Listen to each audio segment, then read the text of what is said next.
Аускультация легких проводится для определения основных дыхательных шумов.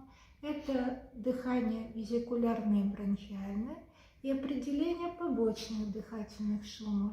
Это хрипы, шум трения плевры и крепитация. Проводится при помощи фонендоскопа. Аускультация легких проводится в тех же точках, что и сравнительная перкуссия легких. Проводим в вертикальном положении пациента при спокойном носовом дыхании. Прослушаем по 2 дыхательных цикла с каждой стороны, справа и слева. Начинаем с верхушек легких аускультацию.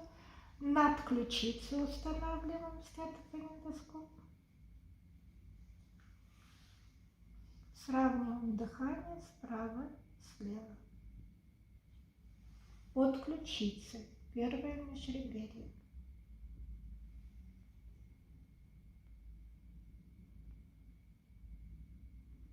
Второе межреберье.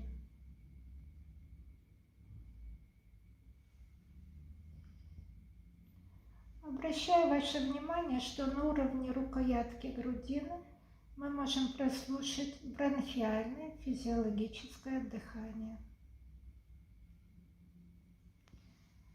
Третье межреберье.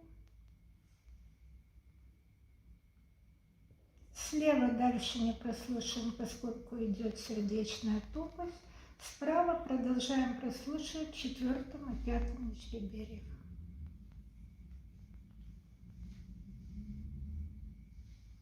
Просим больного поднять руки за голову и прослушиваем боковые поверхности, начиная от подмышечной ямки, потому что процесс может быть расположен высоко, идем по среднеаксиллярным линиям.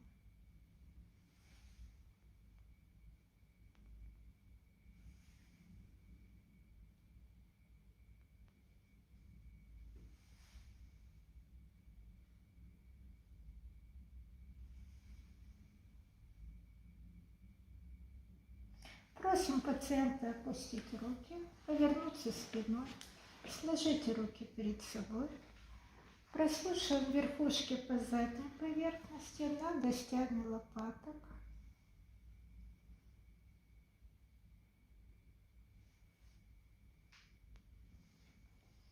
Дальше продолжаем аускультацию вдоль позвоночника. Сравнивая дыхательные шумы справа и слева. Обращаю ваше внимание, что на уровне 3-4 грудного позвонка мы прослушаем физиологическое бронхиальное дыхание.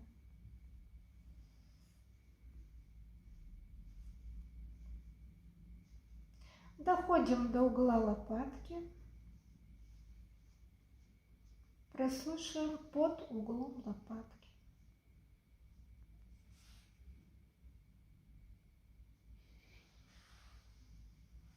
Если где-либо мы прослушали участок патологических дыхательных шумов, повернитесь, пожалуйста, опустите руки. Мы просим пациента форсированно подышать открытым ртом, покашлять, для того, чтобы отдифференцировать эти побочные дыхательные шумы. Практически навык закончен.